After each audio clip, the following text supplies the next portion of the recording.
Welcome back to Hardware Unboxed. I still have the new MacBook Pro 16 that I bought a couple of weeks back to check out the Apple M1 Pro SoC. So I figured, well, there's another pretty interesting inclusion in this laptop, and that's the display.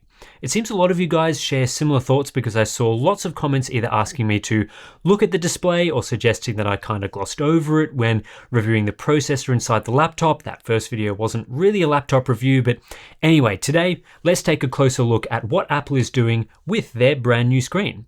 If you're not familiar with the channel, I have a lot of experience testing and reviewing displays. However, I do mostly cover gaming monitors, not laptop displays. So this video is going to be a little different. I'm just going to run through some tests and provide my thoughts on how good this display is as someone that looks at lots and lots of displays each year. There's not going to be much comparative data pitting the MacBook Pro 16 directly up against other laptop displays, but nevertheless, I thought this could be an interesting video for those potentially looking at purchasing one of these MacBooks.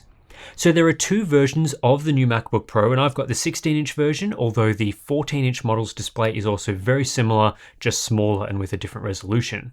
Apple calls this particular display a liquid Retina XDR display, which is typical Apple marketing speak. If I translate this into what Apple actually means, they're giving you a high-resolution, full-array local dimming mini LED LCD with true HDR functionality.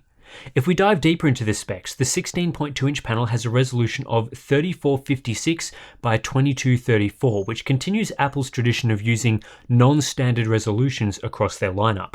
Apple doesn't disclose exactly what technology is being used here, but it's an LCD panel which appears to be IPS-like in design. The backlight has 10,000 mini LEDs for impressive zone density at this size, allowing for a contrast ratio of 1,000,000:1 and peak brightness up to 1600 nits in the HDR mode on paper at least. As for a refresh rate, Apple are offering up to 120Hz with adaptive sync, which they've branded into ProMotion, although this sort of functionality has been available for many years now in other laptops and displays. The combination of everything here though is a first, and really the only rivals to this sort of panel are the latest wave of 4K OLED panels seen in some of the high-end Windows laptops of late. Obviously, a big talking point has been the inclusion of a notch in the display. Apple claims this was necessary to decrease bezel sizes and increase the display real estate while retaining the webcam at the top, though I'm not so sure that's true. The notch is absolutely massive relative to the size of the camera and sensors, and it looks pretty ridiculous. I mean, surely they could have made it smaller? I'm glad Apple didn't put the webcam below the display, but surely there was a better option than what they've ended up with. I don't want to dwell on the notch too much though, as in practice actually using the laptop, it's not that big of a deal. Let's take a look at how the liquid Retina XDR display actually performs, and I'm going to start here with some color performance results because I think these are the most relevant to a sort of creator-focused display like this. I'll get to talking about response time performance a bit later. The MacBook Pro's display is wide gamut with 99% coverage of the DCI-P3 color space, so that's an excellent result for any creator looking to produce content in that gamut. This also means perfect sRGB coverage, so if you're designing web content, creating SDR videos, or working with wide gamut HDR videos, then Apple are providing you the tools to do that here. Unfortunately, the performance outside these gamuts is not great. Specifically, what's missing is Adobe RGB coverage, which is relevant for photography work. Due to covering P3 fully, we do get over 90% Adobe RGB coverage, but it's missing the top range of greens that really differentiate Adobe RGB from other color spaces. So this laptop isn't suitable for that sort of work. Apple also know this because they don't provide an Adobe RGB color profile, while you do get various P3 and Rec 709 profiles. Where the MacBook Pro's display ends up in terms of color gamut is pretty typical for a modern creator-focused laptop. The majority of top-end laptop displays have really good coverage of sRGB and P3. Where it falls a little short is in that Adobe RGB coverage, and a competing display like the Samsung OLED you get in devices such as the Gigabyte Aero 15 OLED does offer a wider color gamut with full Adobe RGB coverage. That's not to say the MacBook Pro's gamut is bad or anything, it's just not as wide or as versatile as I've seen. Where the display is extremely impressive is in its color calibration, and this is helped significantly by macOS doing a much better job of color management than Windows. The various color profiles included by default work across far more apps in macOS than they would on Windows, and this is really one area where Windows needs a bit of an overhaul. If we look at the options provided in the MacBook Pro's display settings, you'll find there are quite a few options, including Apple Display and Apple XDR display presets, along with a decent array of creator-focused modes for gamuts like BT709, sRGB, and P3. Apple also offers True Tone and Night Shift functionality, which some people might find useful or beneficial for their use case, but ultimately it does hurt color accuracy, so it shouldn't be used if that's something you care about. I've disabled True Tone for testing. When looking at the default Apple Display profile, performance is pretty good by default. When displaying sRGB content in this mode, it's quite likely color management will activate in the app you're using to display the content correctly and accurately, instead of oversaturating it up to the full P3 gamut of the screen. When looking at saturation sweeps as an example, we find excellent Delta E performance and good results in color checker as well, especially around skin tones, which are crucial to get right. Grayscale performance was also solid. My laptop didn't quite hit a 6500K color temperature, but came close, and sRGB gamma was being displayed as flat 2.2 instead of using the sRGB function, but these issues are minor, and overall performance was very solid. Based on this, you should probably just leave your MacBook in the Apple Display mode for everyday use, as it's accurate enough for sRGB content and will also let you benefit from wide gamuts where needed. The performance in the Apple Display XDR mode is similar as well for SDR content, so that's an option if you also want to use HDR at times. If you want even better color accuracy, well, Apple's included profiles might be for you. For example, the built-in sRGB mode is even better at displaying sRGB content, with accuracy equivalent to performing a full calibration yourself. I suspect the reason why this mode is better than the default mode is that it's specifically tailored to showing sRGB content, rather than the more general default mode that is designed for use in multiple scenarios. Color management is hard, and creating specific modes for each gamut is generally the best approach, so it's great Apple has done this for you. I tried a couple of the other modes as well. Here is the BT709 or Rec 709 mode, which is perfect for mastering SDR video content. Again, accuracy is great, not quite as good as the sRGB mode, but still excellent for content creation with confidence that it's correct. Apple also does a decent job with the DCI P3 mode if you need to create video content in that color space, nailing the green tinted white point and delivering decent gamma except for one flaw in the low gamma range. There is a downside to these modes, and that's locked brightness. Now, technically, each of these color specifications do stipulate a brightness level for mastering. sRGB is 80 nits, DCI P3 is 48 nits, and Rec 709 is 100 nits, for example, and the MacBook Pro gets this right. However, that limits the usefulness of these modes for viewing content, where the mastering brightness level is less relevant and your ambient conditions are more important. I'd like to see a brightness override toggle so that each of these modes is still useful for mastering, but can also deliver the best accuracy for watching other content. That would improve the versatility of the display and give you the ability to fine-tune accuracy beyond the already very good default mode. In the regular Apple Display mode for viewing SDR content, I measured peak brightness at around 520 nits with a variable black level. Bizarrely, the MacBook Pro appears to change its black level limit in the SDR mode depending on the ambient light conditions, even with True Tone disabled. In a lit room, the black level was capped to around 0.02 nits, delivering around a 26,000:1 contrast ratio. However, when testing in a dark room, which is how we normally test, the black level halved to around 0.01 nits, increasing the contrast ratio to near 50,000:1. This could be consistently replicated by covering or uncovering the camera and sensors in the notch. I honestly have no idea why Apple would control the display in this way. It's a pretty minor change, all things considered, so it must be beneficial to something. No idea on that one. In any case, the mini LED backlight is active at all times, even in SDR content, to improve the contrast ratio in SDR scenes. There are so many zones here that it's unlikely you'll spot much blooming in practice. I found it negligible for SDR use even in tricky desktop apps with, say, harsh edges between light and dark areas. The dimming algorithm is tweaked nicely to avoid this situation, and there are simply more than enough zones to prevent lingering issues. This sort of attention to detail is what I'd love to see more of in the standalone monitor space, along with high zone counts, of course. In the HDR mode, brightness is extremely impressive. There's no major difference between sustained and peak brightness, so there's no automatic brightness limiter that activates after a short period to dim the screen in intensely bright scenes. Brightness is as high as 1670 nits at small window sizes and over 1500 nits at 50%, before dropping to around 1150 nits for a full screen sustained white window. That's very impressive, although it does come with a corresponding increase to power consumption, so running the display at over 1000 nits all the time isn't really advisable on battery. Contrast behavior is also different in HDR compared to SDR.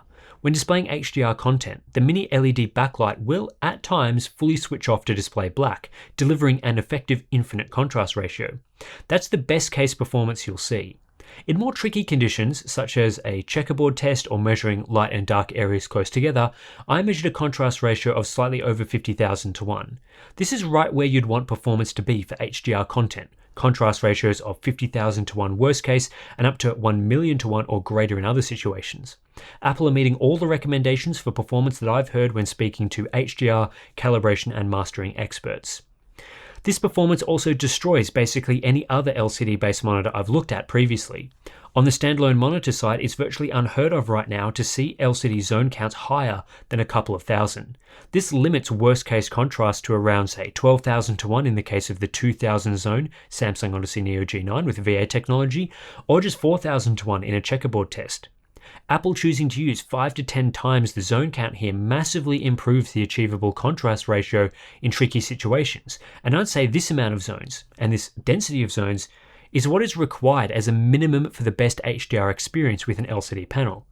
Even Apple's own ridiculously overpriced Pro Display XDR doesn't compare, as it has a paltry 576 zone backlight, and it was criticized at launch for poor blooming compared to professional level HDR mastering displays. The MacBook Pro's display will be far better for producing HDR content, aside from the small size of course. When actually viewing HDR content, the level of blooming is pretty minimal, even in tricky conditions like viewing Christmas lights or star fields.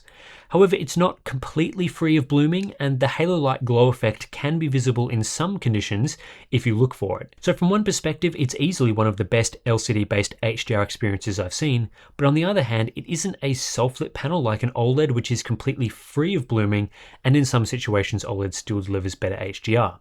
Of course, OLEDs have other drawbacks, such as lower brightness levels and the risk of burn-in, so I can understand why Apple would opt for LCD instead. Aside from this one complaint though, the HDR experience is excellent, especially for a laptop. Unfortunately, there is a major drawback to the liquid Retina XDR display used on the new MacBook Pros, and that's the motion performance. While it's nice to see Apple finally upgrade the refresh rate to 120Hz compared to the 60Hz they were using previously, the display being used here doesn't have the appropriate level of response times to keep up with that 120Hz refresh rate. The panel is actually very slow, which is a huge disappointment.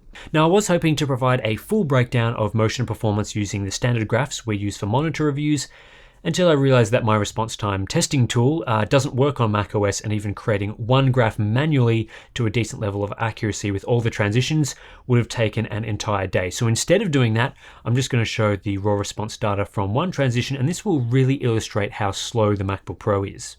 In a full black to full white transition, gamma corrected as per our current test methodology, the MacBook Pro's display is exceptionally slow, taking nearly 100 milliseconds to complete this rise. Even if we apply exceptionally generous tolerances and only measure 60% of the total transition time, it still takes 39 milliseconds to transition, which is one of the worst results I've ever measured.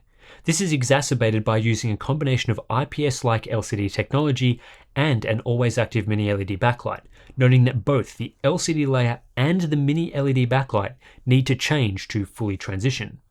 Luckily, full transition fall times aren't as horrific, although still reasonably poor at over 15 milliseconds, even with our very generous 20% tolerance. The real transition time is more like 35 milliseconds, so that is less than half that of the rise time, but far slower than most other LCDs out there. The best laptop-grade OLED panels can perform these transitions in under 2 milliseconds with the same test conditions, making them an order of magnitude faster. I tested a few more transitions of varying degrees, and typically the MacBook Pro would fall between 20 and 40 milliseconds, though luckily there is no overshoot to speak of.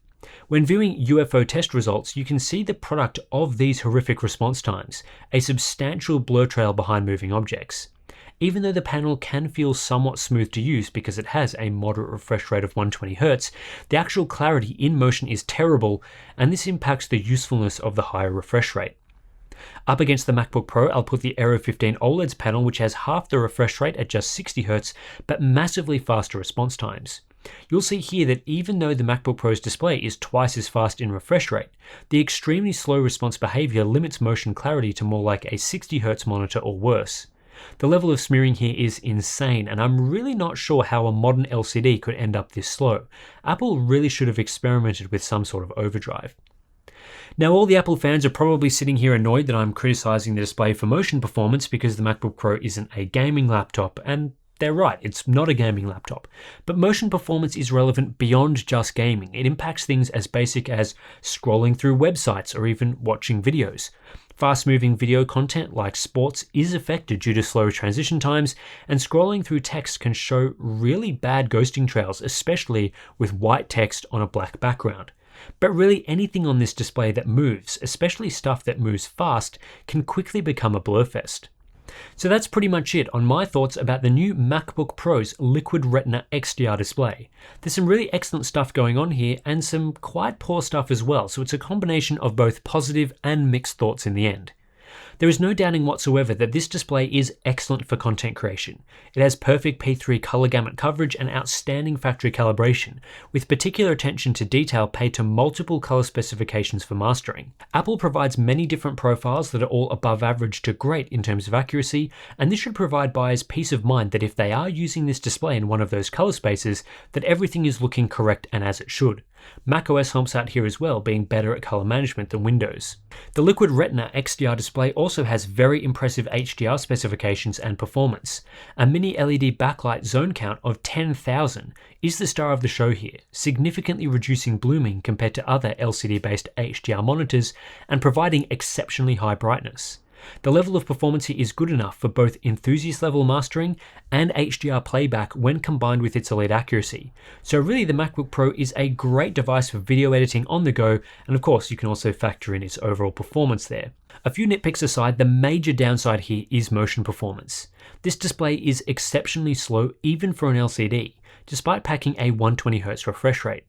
This affects areas including web browsing and any work with text as you scroll through content, and blur trails can be quite visible across a wide range of use cases, not just gaming. It's not bad enough to negate the benefits you get elsewhere, but Apple needs to put a lot of work into optimizing how quickly their panels transition.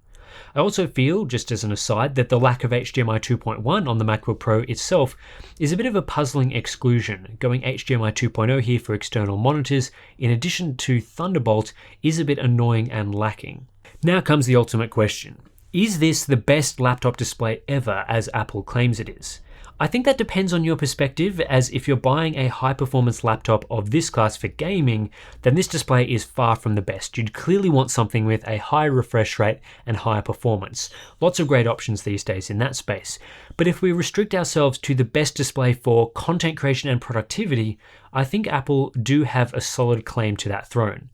The only real competition right now are OLED panels, which come with their own set of strengths and weaknesses.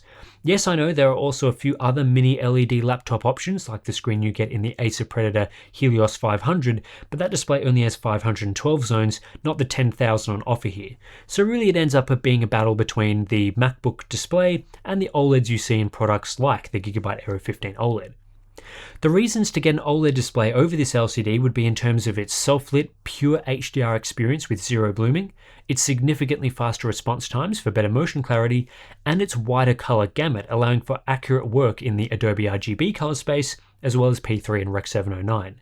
However, the drawbacks are also significant, including a 60Hz refresh rate limitation with the current 4K offerings, the risk of permanent burn-in, and significantly lower brightness. Actual implementations I've seen also lack the calibration that Apple are offering, although of course that's more on the laptop OEMs than on the display manufacturers. On the balance of things, I'd prefer to get the Liquid Retina XDR in the new MacBook Pros than an OLED, especially for color-accurate content creation. And the HDR experience is close enough to OLED that I can forgive some very minor blooming on occasion. I wouldn't say Apple is miles in front with this screen, but it's certainly very impressive, and calling it the best display for production work, in my opinion, would be justified. Anyway, that's it for this look at the MacBook Pro's new display. Very fancy stuff, and I think people that are buying these sorts of laptops expecting an excellent display are indeed getting an excellent display in most areas. But of course, that motion performance, I'm a big fan of fast displays. I think Apple should put some work into that and hopefully improve performance for maybe a future generation of this particular MacBook. Anyway, if you want to support our testing, please consider signing up to our Patreon and Floatplane accounts. We did have to buy the MacBook Pro that we used for this particular review. It was pretty expensive, so the help of our Patreon and Floatplane members was pretty crucial in being able to buy stuff like that for testing and justify the purchase, because we probably won't make back that sort of money on these sorts of videos. But anyway, thanks for watching, and I'll catch you in the next one.